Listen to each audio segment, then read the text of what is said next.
seconds. So, all right. Ready, boys. Good luck. Thank you. All you, Zane.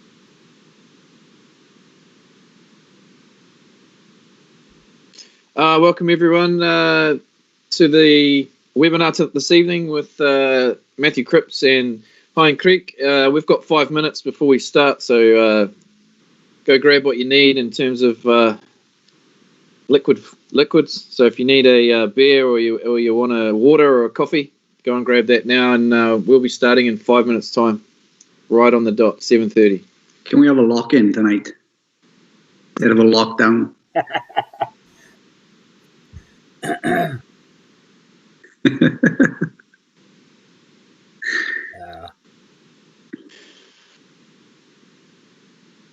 Zane, you can see the questions? Yeah. Okay. Are we having questions? Are we? Oh. Yeah, they pop up on the side, and Zane as the moderator will fire them at us.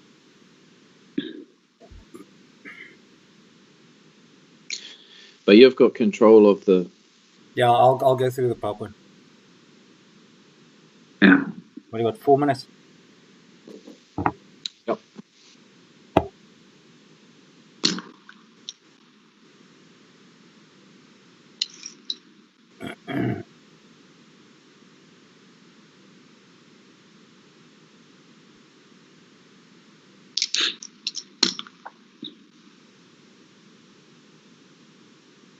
Waiting is also something, isn't it? Yeah. No line speed yet. No. It's the first night we're waiting where we have absolutely everything on the dot ready. Correct. We are quite calm at the moment, Mathew.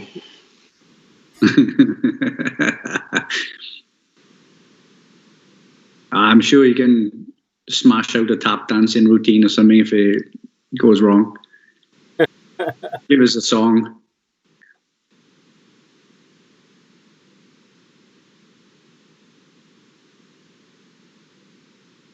In that case, I'll be back now. Cool.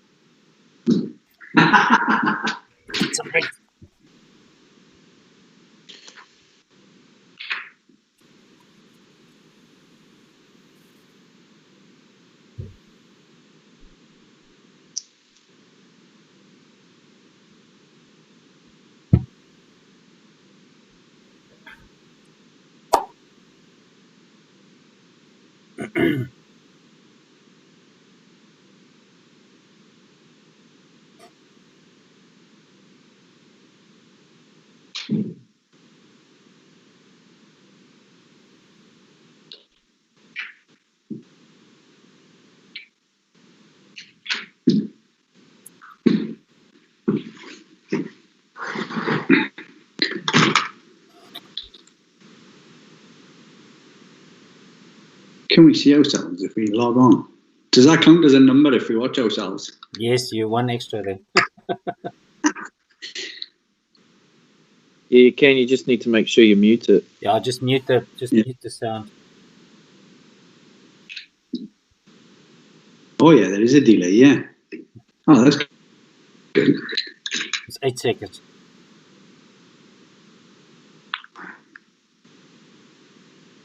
How quick are you at editing if we mess up?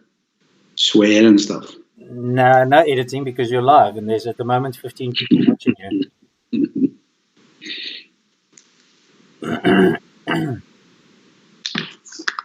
Probably best not to watch that.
hear it.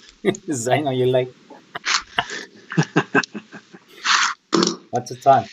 All right, it's 7:30. Welcome, everyone. Tonight we're going to talk about the tackle, and we have two defence specialists with us this evening to discuss that. We've got Hein, Kriek, who is the Technical Director for Rugby Netherlands, and we've got Mathew, Cripps, who's a man of many jobs, defence coach for the national men's team, Rugby Academy, Oost, and RC Emlyn. So he's a busy man, Mr. Cripps. So over to you guys. Who's up first? You up first, Hein? Good evening, everyone. It's, me and Cripps are going to talk to you a little bit about the tackle, and more especially the different types of tackles that you get. Time in the tackle, chop tackle, and see what we can do from there. Cripsy, hello. Yeah, good evening, everyone. Hope you're all well and safe. Just like to give a bit of a shout out to everyone on the front line who's putting in the effort out there. Welcome aboard if you're there. And, looking forward to this conversation, yeah. All right. Absolutely. So, first one up, time and tackle. Cripsy, explain to us a little bit about time in tackle. Crap, hang on, here we go. Where are you at? Time and tackle. Explain to us a little bit about time and tackle, and then I'll fill in where we go. Yeah, so for me, the time in tackle is from the moment that impact is made with the tackler and to the time the scrum half picks the ball up. It's been a bit of a focus of mine for the last couple of years now. Yeah. We are trying to make that gap, make that time as large as we can, so we can get our defensive line set, yeah, and create slow ball for the opposition. Essentially, whether that's hit and stick and stay in the fight, or chop and jackal and slow it down with the jackal, or take in the space. So that's what it's all about. So I sit there and essentially count the seconds between the tackle or with the first contact and when the 9 picks the ball up. Yeah. Yeah. It's what sort of put you onto it? Was it a style thing? Was it part of your defence system? Like, why did you look at time and tackle as being important? Well, it was with the jackal being refed a lot closer these days, and with you need to be super accurate in what you do, and you can't lay over the ball anymore, sort of thing, and stay in there and create all these speed bumps and things. Then we're trying to work our way around that by creating that time before the ball hits the ground. Yeah, and also even to the point of trying to take the ball before it hits the ground. There's a guy who was at the Ospreys at the time. He's now with London Irish. Brad Davis. He put me onto it, and because we were sort of drift defense, chop tackle, and then we was talking a little bit about it, and he opened my eyes to it. Really changed the direction I was going in for sure. Yeah, for me, it's all about time, and if I look at it from an attacking point of view, every attack coach will tell you they want space and time to play, and the quicker ball they can get from rucks, the less time you have to sit on the defense, which means you're always going to be in the back foot, and the longer we can stay in time in tackle or in the fight of the tackle and slow down the process of them delivering the ball to the 9. The more time we have as a defense to get in place, so to say, to form a wall to go again. So it's massively important in the game these days to spend time on this, and how long do we take? If you look at the stats Cripps put up there for us, most guys will tell you they want rucks under 3 seconds, attacking wise. And from a defensive point of view, if we can slow that down, anything over 5 seconds gives you full time to get in place, gives you out to sort out, gets time to get the fatties closer to the breakdown. And as you can see, Cripsy there's done a magic job with the men's this team. The average is 6.2 seconds, which shows the boys are doing a really, really good job. Yeah, it's been one of the work-ons for us. To try and get up as high as possible, and over 4 games to get to 6.2. Yeah, you still give them the odd quick rucks. Yeah, but yeah, we're pretty satisfied with that at this stage for sure. Yeah, as we'll see later. Cripps, here's just an example of what we're talking about.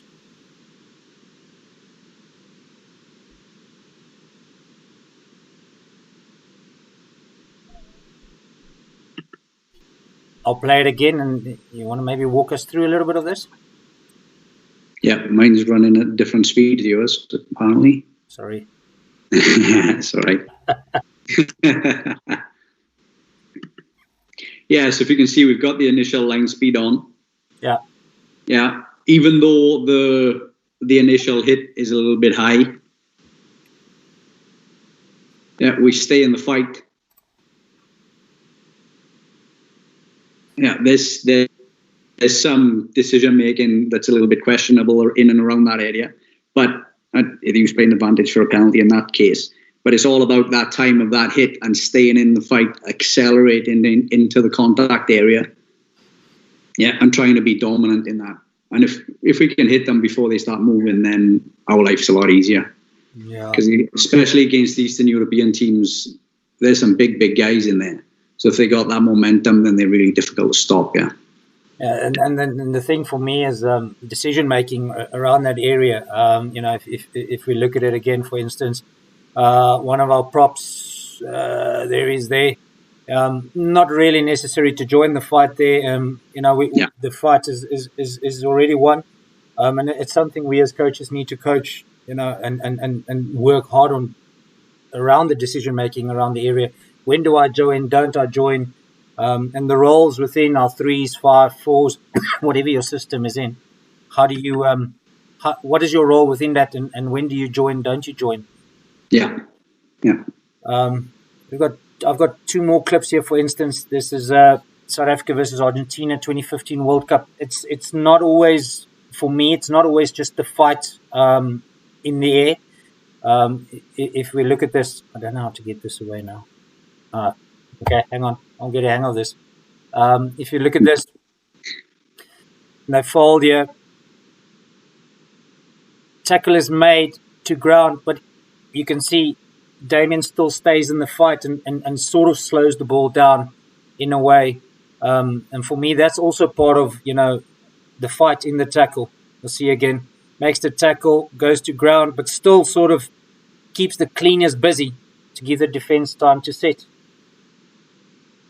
Yeah, and quite often when you are staying in the fight like that, then following rucks, they'll start to put extra men in. Yeah. So that's a big win for us as well. So, do you think there could be a system or a policy thing because it's an edge ruck for them to have a go there? Say again? Do you think that could be in a system, a defensive system thing? Because it's on an edge, so you want to sort of force them to pull players out of those running pods. Yeah, quite possibly. Quite possibly it can be it can be a system thing. And this is something we'll touch on throughout the evening, is that there's so many defensive systems out there, and whatever is unique to you as a team, as a coach, these are things we would like you to incorporate into your defensive system. This is not a system. These are tools that you can use within your system. There's tools that you can use. Yeah. Cripsy, with the change in laws, with a big emphasis last year or the year before on high tackles and no contact with the head. Yeah. How did you adjust your training? Because obviously one guy is going to go high, usually on one of the on a time and tackle type. If a 2-man hit, one guy's generally sort of ball or chest height, and it's fairly. You could see that teams had to train it a little bit better, because before you could slip up and it was okay, whereas the rules changed and then it became a lot more strict on that. I mean, what did you do to ensure that you weren't giving away penalties in that tackle area? Yeah, I think one of the first things, it's kind of been coming for a while. So talking with other defensive coaches and things, we kind of try and stay one step ahead of that.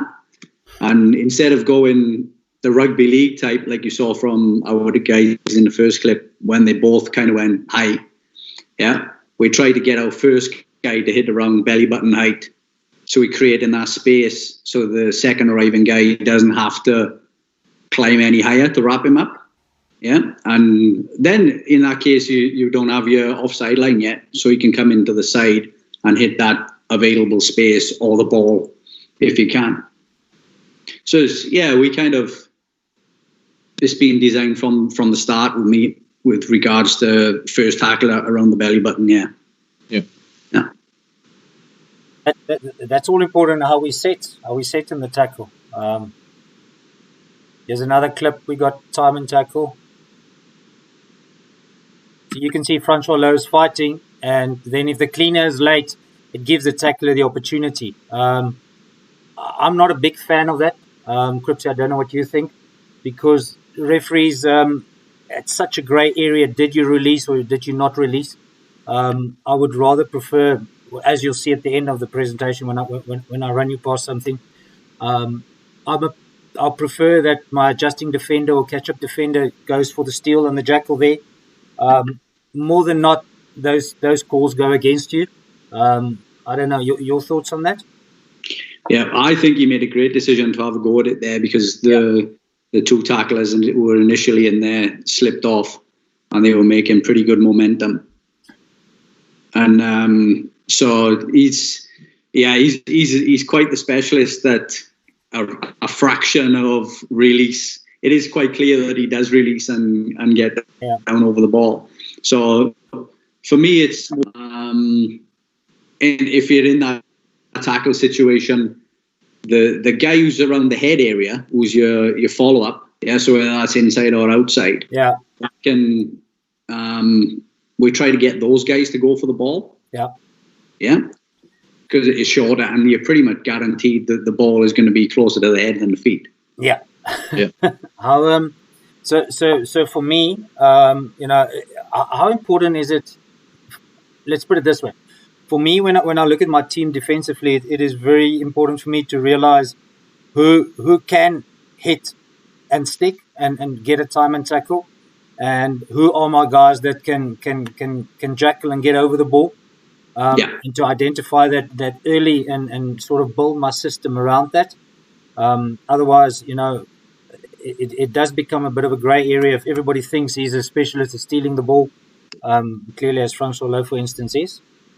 Yeah, I think shot selection, as we call it, is really important. For me, the technique between the hit and stick and the chop are very, very similar anyway. It's more about your hands and arms height rather than anything else. We're still looking for them to stay square and hit through. So for us, we sort of try to split our back row to give a jackal option out, one midfield, two 15s kind of areas. All right. Yeah. So if it does appear, then we do have a specialist out there to have a go at it. Yeah. So it's the decision making around shot selection. Is pretty pretty happy to leave it to the players. At this stage. It's important to know for me that and I sort of, that's the first thing I look at when I start building a defense and a defensive system is who can do what. It's very unfair to sort of ask a 2 meter tall lock to do chop tackles and then a prop to go for a steal. There's very few of them that can do that and hold their feet. So next clip here, we've got accelerating into the contact. Yeah, so this is a big part for me. Hello? Not just setting your feet and trying to absorb them, because, like I said earlier, with especially the Eastern European teams, there's some big guys out there. Yeah. So just trying to absorb them isn't going to get you too far after too many phases. And it is the new trend in world rugby's change, where, like you say, when I also started as a defense coach, you was up and out and use the touchline as an extra defender, and all those types of things where currently it is, put decision making under pressure, stop guys from gaining momentum in the run. For instance, like here, big boys, if he gets ahead of steam on, you're going to make a negative tackle and end up backwards, which gives the attack momentum. Where if I get off the line and sort of put him under pressure, then you can make the hit, the ball spills, and it gives us time to work again. Yeah. And being technically good is a big help in that area. And Kuhn is one of the up and coming ones for sure. Yeah. Yeah. Next slide. All right, I'll play this first before we talk about it. Yeah.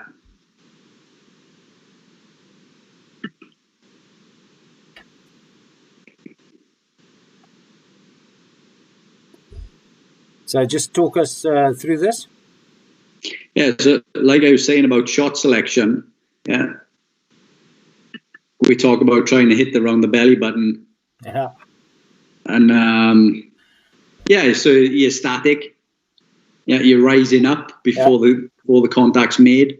He's targeted to try and strip the ball. He was pretty close, but the way he did it now, he's cut our 7 off in having any sort of access to stripping the ball or becoming part of it and trying to nullify that momentum.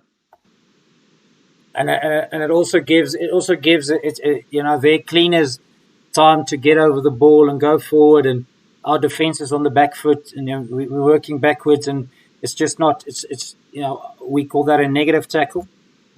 Neutral and positive is what we want. The ball carrier +3, so that's extra numbers for us on our feet. Yeah. So even though this is an example of being too high and static, there's still also positives to come out of it too. No, 100%. Do you think the support players around, there's enough of them there? They could have actually come in and try to help the player hold them up? Yeah. If you look at it, they could have with that momentum going forward. I think Wolf was the closest guy at the initial impact, and he kind of cut him off with his own body. So instead of Wolf hitting Dirk and trying to stay in that fight as well, and then we've got number 10 who's the next guy there, and I don't think there was much chance of him going in to hold up the maul. From an attack point of view, possibly from their point of view, they could have had a little pick and go.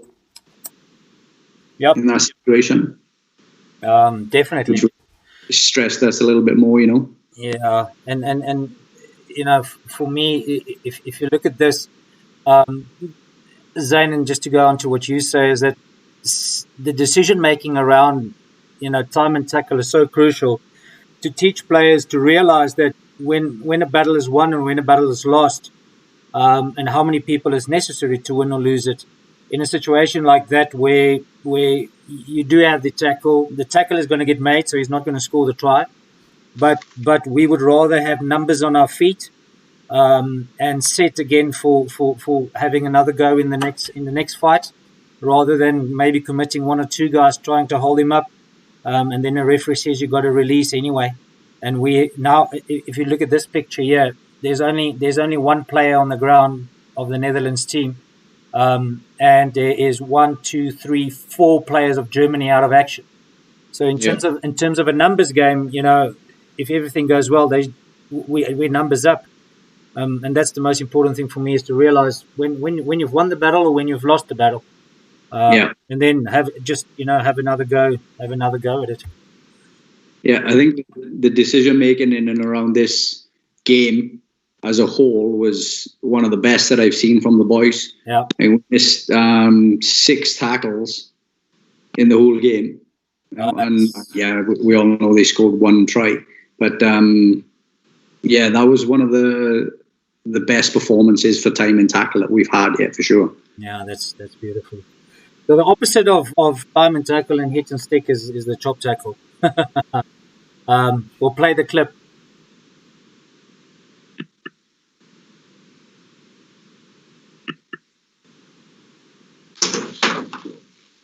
Yeah, so just to go back to your 2 meter guy taking the chop tackle. There he is. Yeah, there he is. Our own little Peter Steff. Yeah. But you see, we still got the line speed. He's still got his body in front of him. Yeah. Yeah, so it's not a side-on tackle. That's something that people kind of associate with. Your chop tackle is more of a side-on, so you're more of a drift defending. For me, like I said, it's pretty much the same thing. Mm. You know, we're still trying to get our bodies in front. We're still trying to hit around belly button. It's what you're doing with your arms. With that wrap and squeeze is a big part of it for me. And then if you have a look at we've got 2 guys going in for the Jackle there. And just previously I mentioned about going for the head. Yeah. Yeah. He's actually fallen in that straight line there. Yeah. So they both had a look at it. And it's something that we've brought in this year as well, is that if you're the third guy arriving, and so your tackler +1 is in there, so your tackler has made the tackle and he's rolled away. Yeah. Your +1 is your jackler, and you're arriving and you can see that he's on the ball, then leech onto him. Yeah. Latch on, give him a big hug, let him know you're there and nice and strong. So if there is a big clean coming through, then you can survive that clean. Have you got a specific system in who's in our tackling of, well, in our system of 3s, 4s, 5s, whatever guys coach? The old school of thought was that the outside defender, so who's the adjusting defender? He's the guy that the old school of thought is he's the guy that needs to adjust and go for the steal. Your thoughts on that before I give you mine? Yeah, look, I think for me it's more, like I said, about the decision making, and that comes down to educating your players. We're talking about national team players here, so they're all pretty switched on to what we want. Yeah, so it's generally that adjuster is making that decision for me. If the tackle and he's fallen on the outside, so his head's on the outside towards the adjuster, then he can have a go at it, and then the catch up is making that decision to latch on or get around to in that third.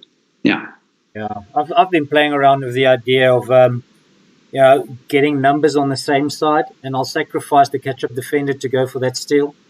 It is, but then you open yourself up for all other sort of things.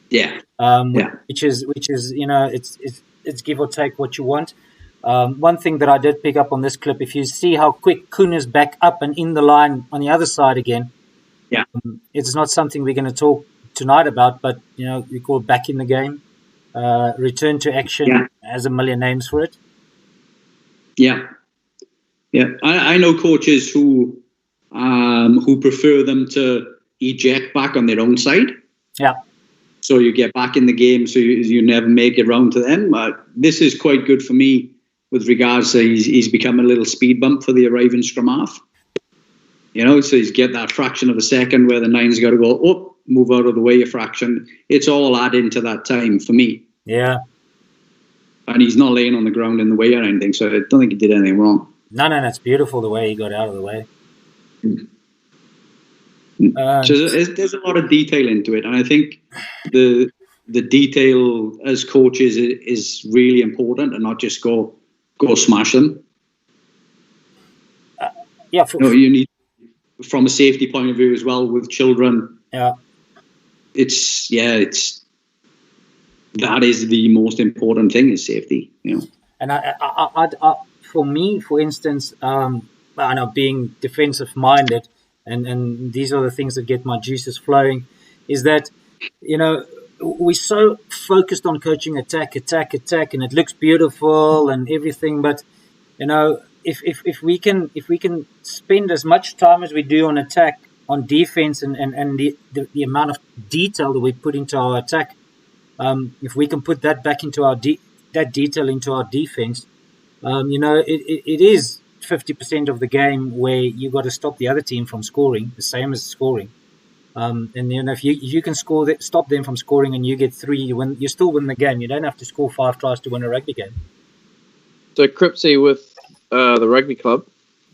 Obviously, you've got a couple of trainings a week: Tuesday, Thursday, game on Saturday. Frozen.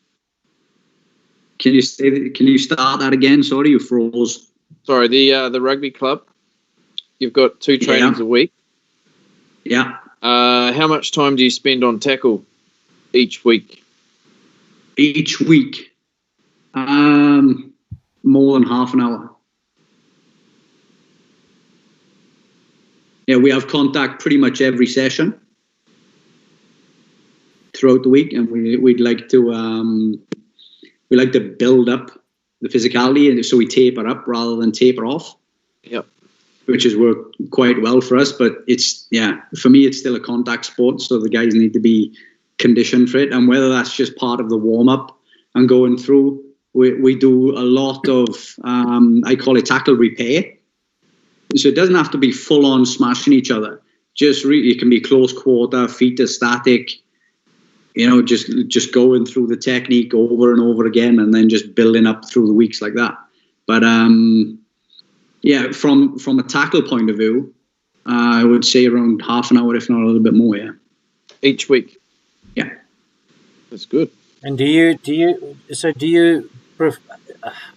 prefer to recreate scenarios, or do you do it in drills, or would you just play and work on it like that? What is your preferred method of training? It's a bit of both. I think over the years, it's kind of I used to be in the beginning more game based, and then kind of lent more towards drill based, because you realise that your players are not getting the reps. You're not getting the accurate reps in what you're doing just by playing games. For me, so we kind of grown into multiple drills now at the same time. So at the club, then we'd have your time in tackle exercise, and then into ruck defense, straight into it. So you're looking at the big as well, so getting back into the game and fatiguing the players and stressing the players. And then Sven is running the attack then.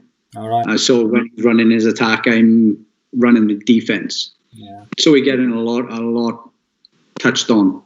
Yeah, I always like to recreate a scenario inside a drill. So it is not a live game; it's a drill, but it recreates a scenario that we might face on the pitch.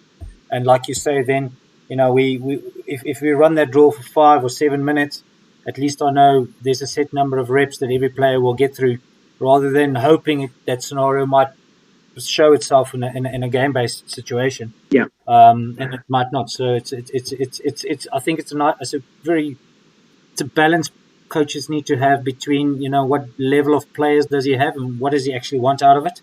If you talk about alignment and spacing and those types of things, you can do that in a game-based thing. But when you want to have reps with tackles, we need to recreate scenarios to make sure they actually make the tackles and do the tackles.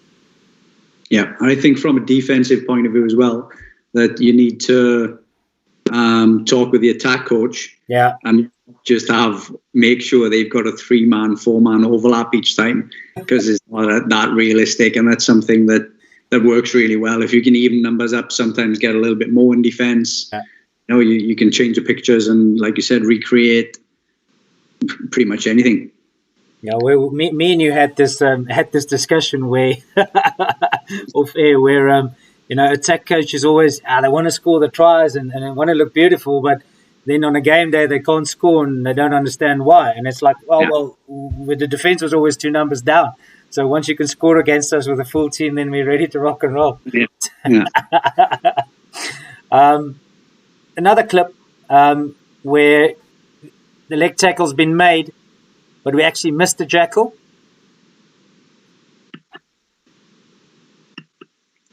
He's not playing. It's going. Here we go. Yeah. Yeah, so this is a great, really low chop in this one. Yeah. And then we missed the Jackal, but if you have a look at the time in there, that's around about 3 seconds from the contact. So we put him down pretty quickly. We missed the Jackal. we are pretty good in our shape there. It's not a train smash for the next phase, but they are on their feet and they're going again before we are fully comfortable in our threat ID and loading up for that next wave of attack. And I think it's like you said before, Crippsy, sort of powering through. The player who goes for the Jackal doesn't power over the ball. It's passive. Yeah. He's just a little bit late there, the arriving player. The first player pulls out anyway. Who's the higher shot on the ball. Yeah. Yeah, and then our third player arriving has a go. Then it's already won. So it would have actually been better for him if he had just pulled back out and reloaded back into the line. I think that comes down to that decision making on what picture they're seeing. I mean, they've got numbers on the ball, and the guys got in there quick. Yeah. I think it's good examples that they're not full-time professionals who can run for 80 minutes and smash things and stuff. They are very good at what they do. Yeah. But it's not going to be a perfect decision making, a perfect outcome as games go on.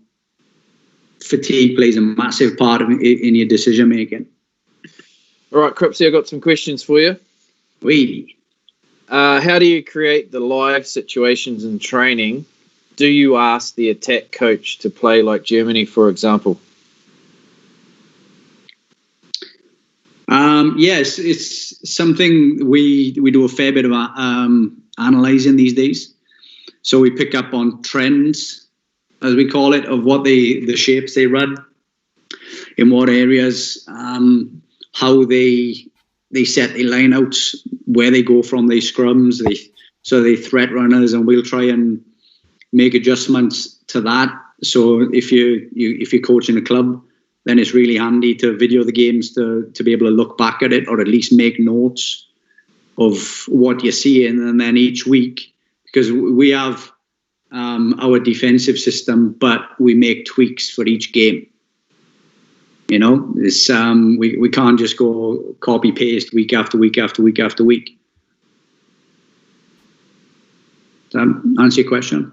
Yep. And then what about, you mentioned it briefly, but do you actually overload your defense in your trainings? Sometimes.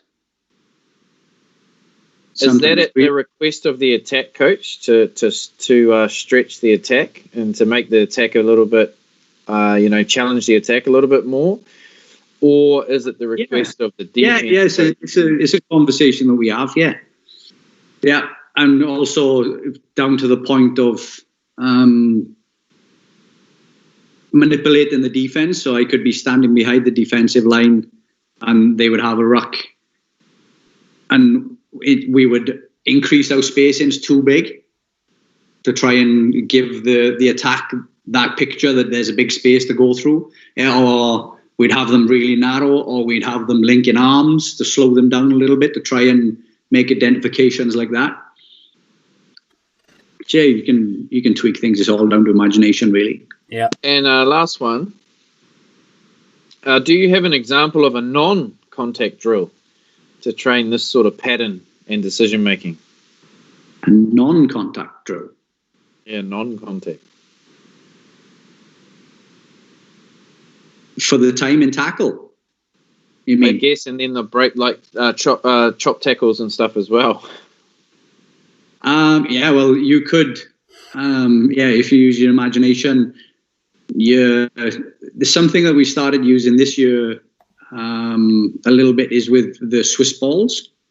So if you want to do it really low contact and work on the hit and stick, so accelerating into contact and driving the legs, then you can have the attacker holding the Swiss ball in front of them and just have the defender half a meter away from them. Yeah, and look at that hit and driving the legs. That really reduces your contact, as in impact and injury prevention, if you like. but it's a good way because it really highlights if you don't get that acceleration in and chase your feet, then the ball will bounce away. Yeah. We tried. If you hit and stick and accelerate through, then it's a pretty good way of doing it. It does work, honestly. I've got this image in my head. We had an Irish guy when I was in the States. We had an Irish guy come and he introduced Swiss ball rugby to us. Okay. But the only Swiss ball we had was, the really, really big one, not the medium-sized one. Yeah. And we had a bunch of under-20 boys, and you know how they get.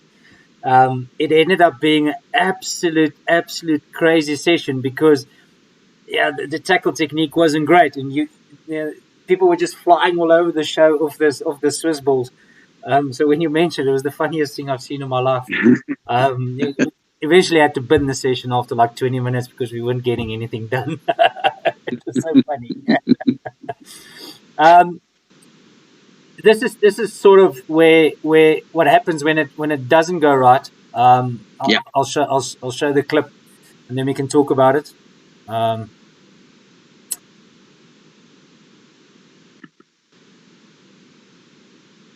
When they do get some line speed, and we run out of numbers basically,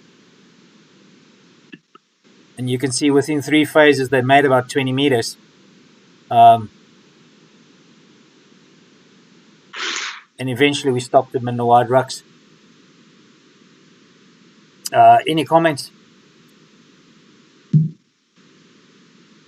Yeah, so for me, this is a real good example of what happens when you don't get any time in the tackle and we put ourselves under a lot of pressure with regards to the fold, and getting our spacings. Yeah. You see the centres and the 10 are having a little panic there. Yeah. Super quick ball. The 9 comes in and shoots and plugs the hole for us. It's something that we talked about with him because he's pretty rapid. Yeah. And he missed him. But if you look at the final ruck on the outside, we managed to get some time in that tackle. It was so he stays in the fight like your South African buddy. Yeah. So would you put that down to that first tackle where we actually had numbers? We should have been able to hit that a little bit better. Like this one here, we bounced. The first one, that's just a little shoulder on and bounce off, wasn't it? And then we never catch up. Yeah.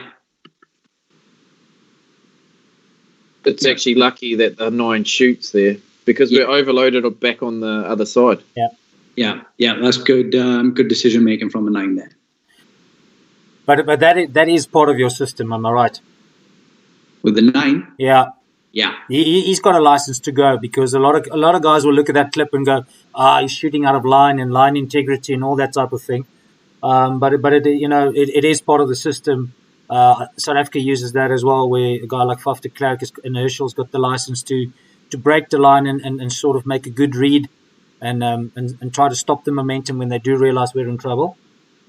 Yeah, exactly. Yeah, it's something that Wales do it with Gareth Davis pretty well as well. We haven't gotten to the stage of looking for intercepts yet, but essentially he does have a license to plug holes and to shoot.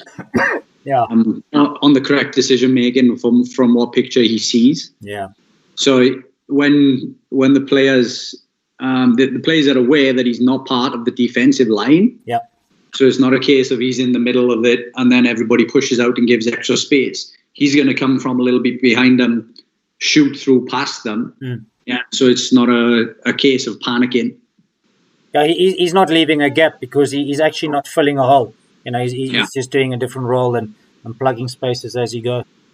And I think if you watch it as well, the outside, the players that were around the corner in the open field, they were calling for the guys to come. Yeah. Which is really good. And then exactly here, you can see how high that the middle defenders are getting, which is good, which forces that 9 to run in where we've got some players on this ruck as well. So that's also good. And that leads me to the next question. Do you have some sort of rules policy regarding folding to create more numbers, i.e. an overloaded defence on one side? Yeah, so generally, sort of from first phase, we look at folding 2. And then the following phase, we'll fold 1s. But in saying that, there's a lot of decision-making down to the boys. Sometimes they'll put 3 around the corner. I've seen them in training get it completely wrong and put 6 around the corner once. So that was a bit of a worry. But yeah, so generally it would be a 2 and then 1. But it's all about creating that time in that tackle so that the arriving players can do your maths, give an idea. It doesn't have to be perfect numbers, but give an idea on what the attack is going to be going next. Yeah. So we can make that adjustment. Do you just linking to this and where we're going to go later on is that do you believe in map defense? So in attack we have 3 phases sort of where we want to go in a certain area of the pitch. Do you also map your defense like that? First 2 or 3 phases? Yeah, so we'll have our set piece defense. Yeah, and then sort of again depending on the analysis from what team we play and what area of the field we're in, we'll talk about because we drop the 10. Yeah, and we play with 2 fullbacks, the 10 and the 15. Yeah. So a big one for us is to try and so if they kick early in the phase count, we'll drop the 10 early so we can pick our wings up high. Yeah. Yeah. If they carry on playing, then we don't really mind if they go 4 phases. All right. And then that comes to the splitting of the back row as well. Generally, within sort of 4 phases, we're looking to try and get that split so we can be settled and protect our big fellas who've just been working their backsides off in the scrums and lineouts a little bit. Yeah, perfect. And Cripsy, who covers for the 9 as a sweep? Do you have another sweeper that comes in, or do you just not play with a sweeper when the 9 shoots?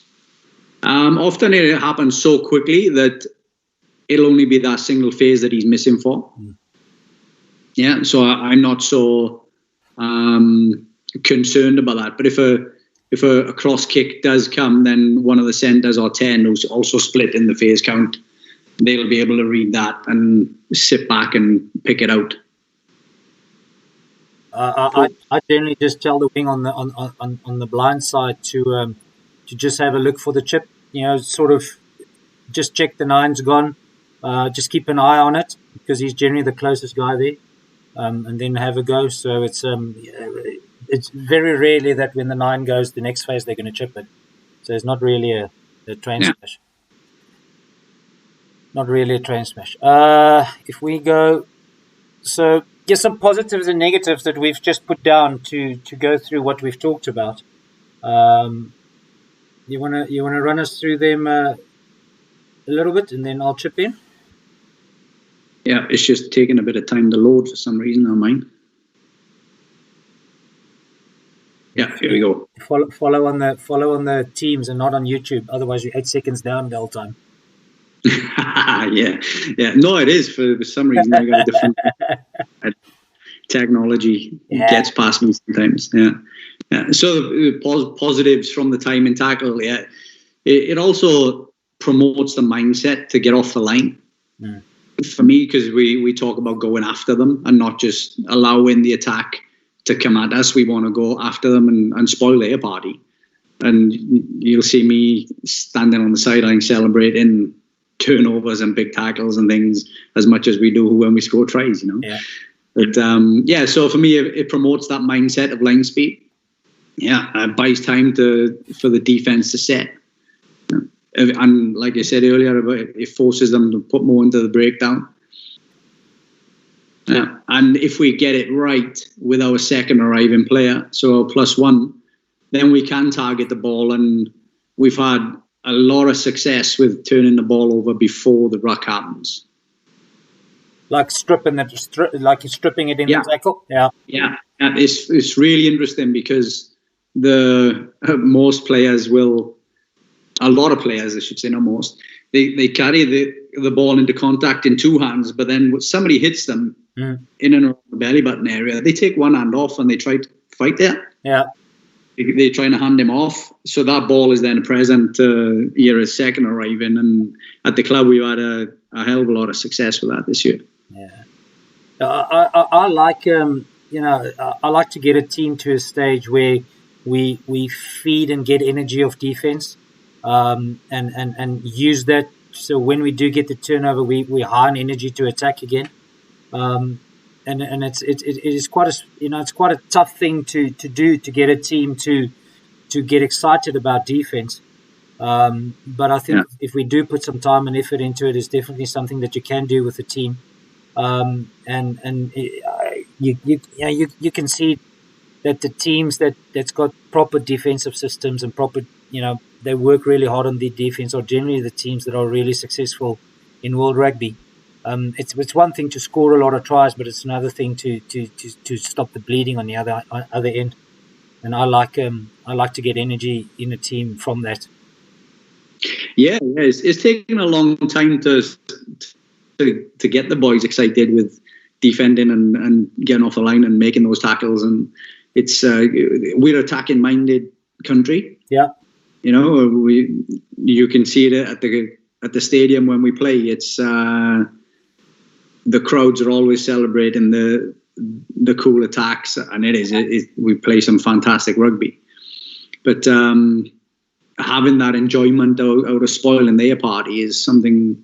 I'm a bit of a party pooper, I suppose. But that's what floats my boat. I suppose that's why I enjoy it so much. Yeah, it's I suppose a good example of that would have been the game against Poland. Where you kept them scoreless, and they scored 2 penalties, and one was from 55 meters out, and then a try in the last minute was enough for us to win the game with. So it's a good example where in a close game or 1 point game, defense, although the attack scored the last try, the defense, kept the team hanging till the end for the result to come. Oh yeah, absolutely. We missed 22 tackles in that game. Yeah, that was the most we missed all out of the 4 games, and they didn't end up scoring the try. So our back in the game, our work rate it was spot on. We couldn't have asked much more, and I think for a lot of the boys, it was the most physical game they've played. Yeah. So to come out the right end of that, yes, it was fantastic at the end to come away and score that great try and kick the kick. To stop them from scoring any tries is brilliant, because they were good. No, it was good. It was good. So it's just a summary of previously used to be drift mindset, as you said, and now it's all about line speed, staying square, spacings. Just tell the viewers a bit out there about, and this is something I learned from you about, on defense, where do you line up on the man opposite you? So once we get into phase play, then we try to get them on the outside shoulder. Yeah. So we square in up on them. The reason for that is that most players, when they catch the ball, trying to get it in shot, to catch the ball there, their first action is that direction on the outside. So if we can just sit on their outside shoulder, that really, really helps us with that line speed to take away that space, because they're moving into you. And then if they do step back inside, the next guy on the inside who's playing catch up, who's also on the outside shoulder, then he's got an easy cover tackle to make. So it's instead of lining up on the inside where we have to be narrow and try and drift across the field, we got better spacings. Now we can really get off the line and create those collisions. Yeah. And then do you find as well, Cripsy, like with the attack systems that a lot of teams are using at the moment, with those sort of 3 runners, forward runners, and then say a back out the back, the outside shoulder works a lot better because you've got a little bit more decisions that you can make and be a bit more effective as a defensive unit of 4, as opposed to if you're inside shoulder. Yeah, absolutely. It allows the connection, because something that we do really well in attack is run those blocking lines. And I always say if we can defend against us, then we're pretty good. Yeah. So if we can stop Zane's attack, then we're pretty sharp, And so if we can get the outside shoulder there, then it allows the guys to stay big, stay back, get back in the game, and stay connected, so we can keep pushing forward and not get caught up in that traffic. Yeah. So this is just how do you incorporate the tackle into tackle policy into your system? And you've mentioned this all. You see, we've talked about this decision making, analysis, strengths of your team. But the most important thing there for me, and this is where we get really technical with defense, and I think this is where a lot of coaches neglect their defense. Is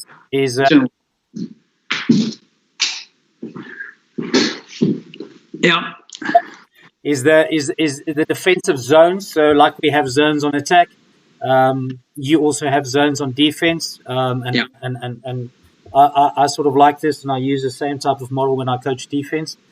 A red zone, a regain the ball zone, and then a gain zone, a gain line zone. And it basically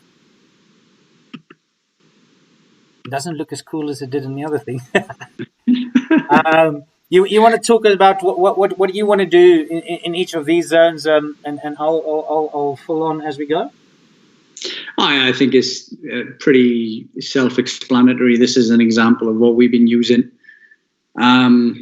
So a lot of teams will try, for example, to not pressure the first and second tackle areas.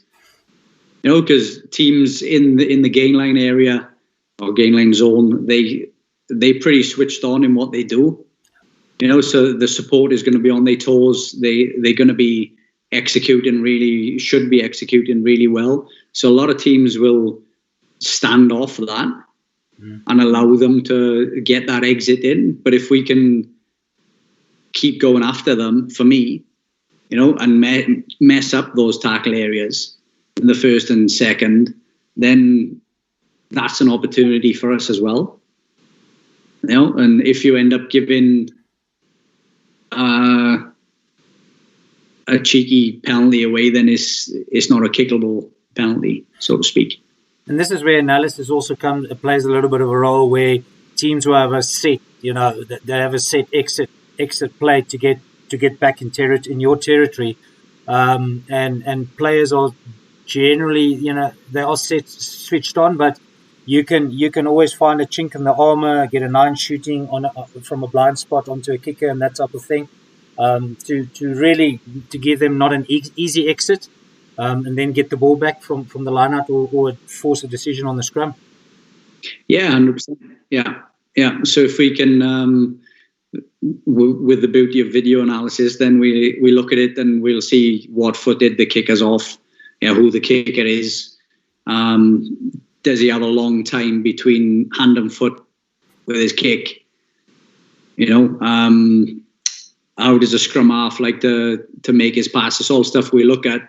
There's a lot of information that we don't have to tell the boys yet. Yeah. You keep quite a lot of information back, but it's all stuff that we look at for those possibilities. Definitely. Yeah. Could some of these decisions... Yeah, so from the... Oh, sorry, Cripps, you keep going. No, go on. Could some of these decisions be based on the referee that you get for the game? Yeah. I mean, you see, you see the club referees often, in the Netherlands. So we make little notes on sort of what their focus points are, or what we think their focus points are, and try and not work around it, but work alongside it, I suppose. And also from international point of view, we've been doing it for a little while now, so you get to realise what referees, even down to field positioning and where they like to stand in certain aspects of the game, you can pick up on. Well, we used to, when I was with the Pubes in the Curry Cup, we used to analyse the refs just as hard as we do and keep stats on the refs, just as hard as we do in the opposition, because some refs, all right, so the breakdowns are free for all. We can just play, and you let the boys get away with it a little bit more. Where other guys are a bit more strict on the breakdown, and you sort of police the guys and tell them, all right, in this area, refs tend to favour attack or defence. So it is part of the game that's really, really important. You the higher you go, the more attention you definitely got to pay to it. Yeah, Yeah, because you see, like a lot of refs will ref the zones as well, Yeah. and they'll favour either defense or attack depending on what zone the game is in. So I think it's important to make note of that referees do sort of look at where we are on the field and what's going on, so you can sort of get away with certain things or be more aggressive. So the line, so your gain line and regain ball zones could potentially change, I imagine. Yeah, absolutely. Yeah. Again, this is part of our defensive system, but that just like how we go off when we drop the 10 in the defensive line and so on and so forth, this is tweaked game to game as well. I'm a fan of playing in the opposition's half of the field. Yeah. Life's a lot easier down there. So if we can play a lot of territory, then it's life is easier for attack and defense from that position. So Yeah, I always say to the guys, if you can score, if another team can score from 50 meters out, then that's good for them. So I'd rather let the team score from 50 meters out than play in my own 22 the whole day. yeah. Got a good question for you, Cripsy. Oh, we're getting excited now. Selection. Yeah. Would you pick the X Factor 13, able to break lines and put players in space, but has a few issues with defense? Or would you pick the great defensive 13, but doesn't have good handling skills to put players in space and sort of not a lot of punch, or like he's not your X Factor, but he's a defensive rock? I think part of that is down to the players around him as well. So it would come to, if you're going to try and play with a full back line of X Factor players, then defensively we're going to be in a spot of bother. But I would like to have my 13 as a solid boy, yeah. It's the hardest place on the pitch to D. It's probably the position that's, the hardest place to defend on the rugby pitch, especially from set piece as well. So we've made our life considerably easier with that, with playing the wings a lot higher than traditionally. Yes. Defensively, so that kind of to give us a 4-man defensive line instead of a 3-man. Yeah. So we we'll get into this next week, I suppose. But so just playing on a little bit higher helps that. But yes, I would prefer to have a solid boy at 13. So you'd go for the defensive 13? Yeah. Every day. I'm 12, I'm 10. doesn't help you score 4 tries and they score 5. You're still going to lose the game. So,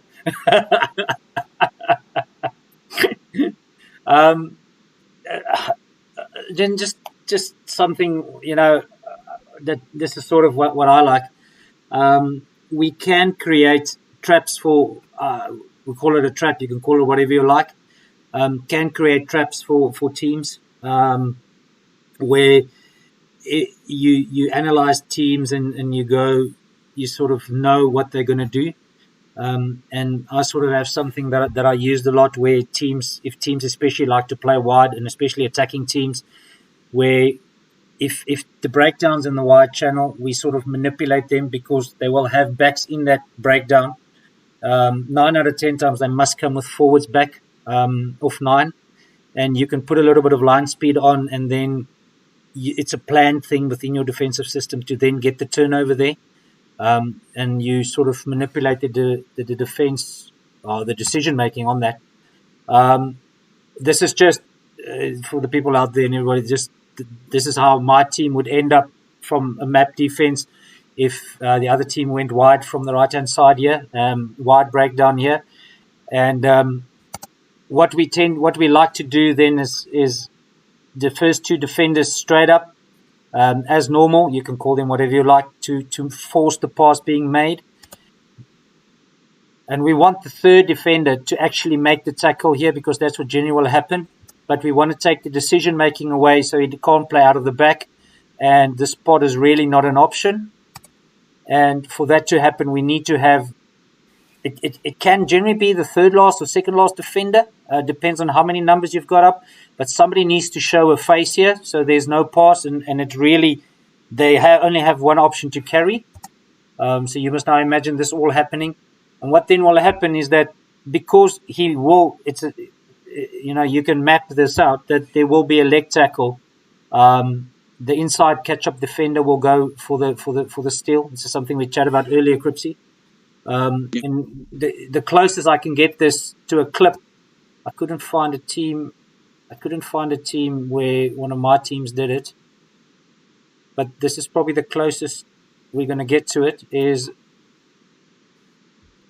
if you look here, they gave him the space, and Richie came from the outside, so it would generally be the inside going for it. But this is something you can plan if you know how teams want to play. Yeah. So it is quite a nice tool to have, and something that we as defensive coaches can start playing around with and do. And sometimes I think maybe coaches are a bit scared to play around on the D and force things like this.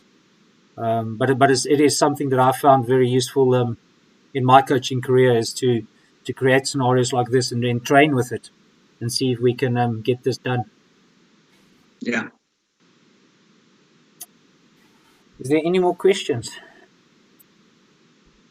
Allard actually commented, Cripsy.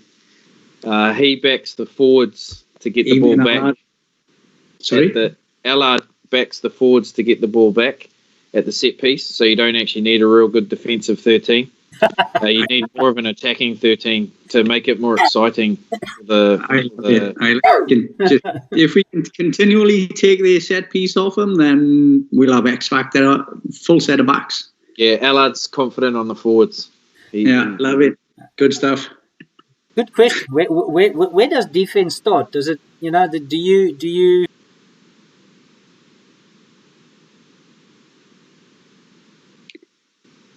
I can't hear anything you're saying. Yeah, Hein, you've muted yourself. Somehow you've muted yourself. Sorry. So I'll ask my question again.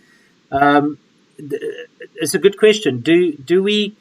If you take a contesting lineout, do we make the defense fit the contesting lineout, or do we make the contesting lineout fit the defense? Which one comes first, the egg or the chicken?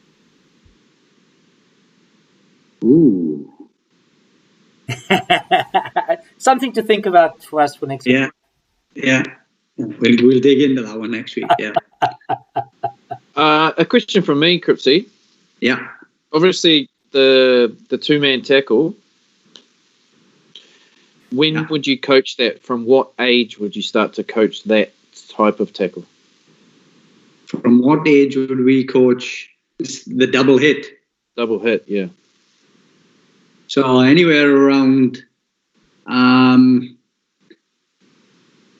sort of, for me, 12, 13, but focusing more on the ball, so having a ball focus rather than looking at massive double hits.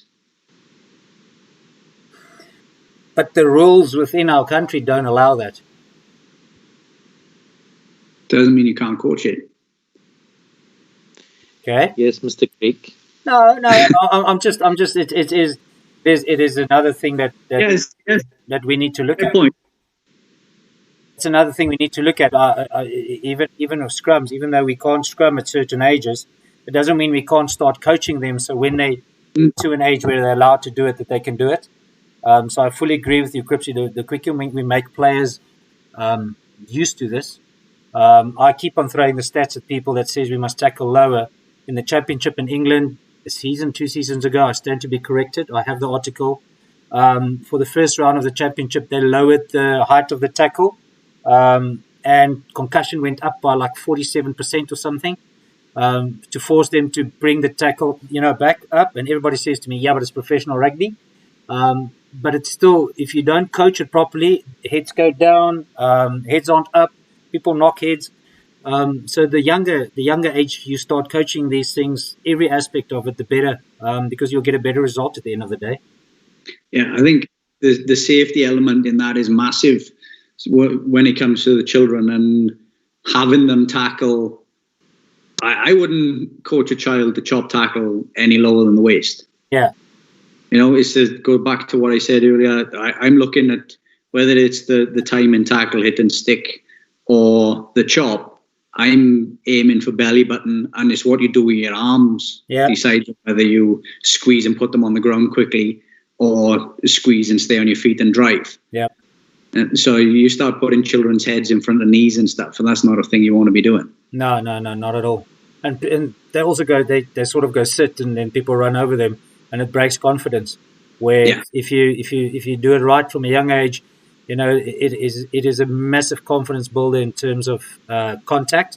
If you teach kids to properly tackle, they just get much more confidence and contact, and that boils over once again into the attack, because he now knows that I'm not going to get hurt. So it's got benefits all around for me. Yeah. For those guys still listening, is there any final questions for either Hein or Crippsy? Give you a couple minutes. Otherwise, guys, it's been great. Thanks for enlightening us on the tackle area, the collision, which is a massive part of the game these days. Obviously, we try and avoid contact as much as possible, but it's unrealistic. Yeah. And so it was good to look at the two different types of situations, obviously, and the benefits of both, and also the risks that you're taking by doing the different things, and sort of getting a different perspective on what you do in different systems, sort of starting to talk about defensive systems and also what kind of players you have in your team, and all great stuff. Thanks for your work. I haven't got any questions, so up to you, Hein, if we stay a little bit more, or we sign off for the evening. No, just from my side, Cripps, is there any last thoughts you want to leave the guys with? I think if anything, if you do have a defensive coach, then utilize that and make it into at least half attack, half defense, and do contact often. Yeah. Ultimately, it is a collision sport. There is contact.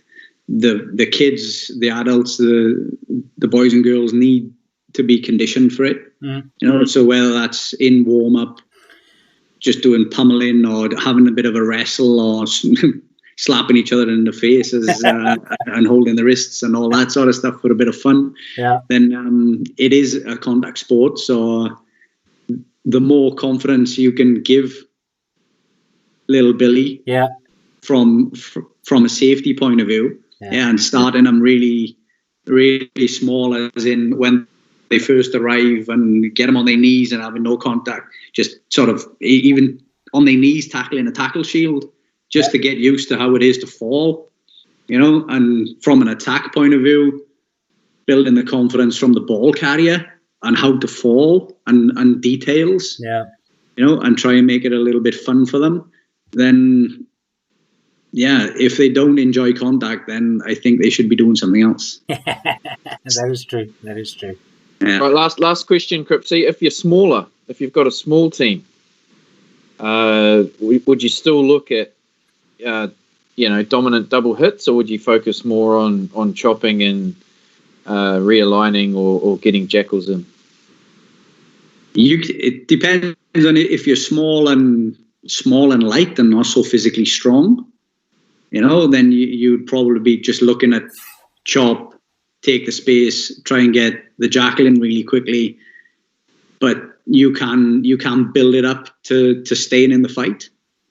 Even if there's a lot of advantages being small. If you're technically good in what you're doing, then you can still put people on the ground pretty quickly and stay in that fight and get up quickly into jackal positions as well. So I don't think it's an excuse for me.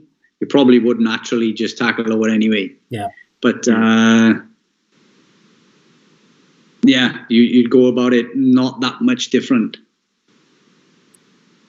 You've got the kids for a long time in a season, so it's something to build towards. Yeah. Yeah, for me, it's just finish off is in an average rugby game, a team makes, depending what level you play, but you can make anything from 100 to 200 tackles in a game. And especially then every tackle is then a breakdown. And those are two areas that we as coaches sort of neglect as we go along.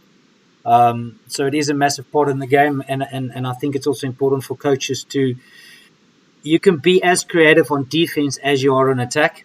There's no one way to make it fit, and you've got to look at what you have in your pocket with your team and what you can do. But I like to see some creative stuff, and I really like coaches to sort of experiment with D and see what they can come up with to stop opposition players, and rather just not make it another part of the game.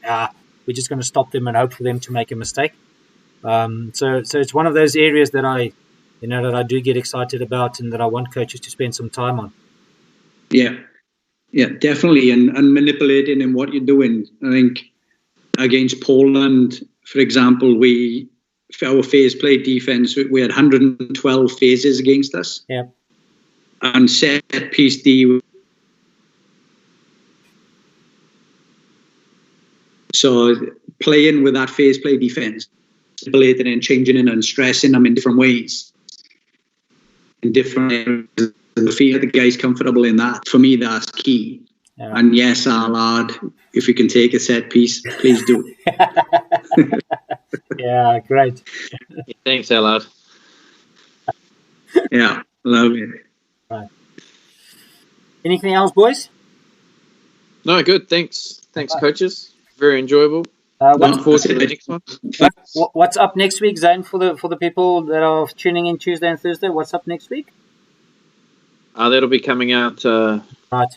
So We're going to make a big thing about next week because it's exciting. there must be a tack in it for them. It must be a tie. Yeah. There's going to be something very exciting next week. All right. So We've got a special guest. We do actually next week. Yeah. Oh, Tune in. And it is a tech. It is a tech, just so you know. I'll be tuning in. Yeah. Bringing in the big guns for the attack. Yeah. Guests are coming in for a tech. So those Love it. tune in Tuesday, Thursdays, 7:30, and we do this all over again. Yes. Thanks a lot. Thanks, guys. Have a good evening, everyone. Thanks for your Stay time. safe. Thanks for watching. Everybody. Good chat, guys.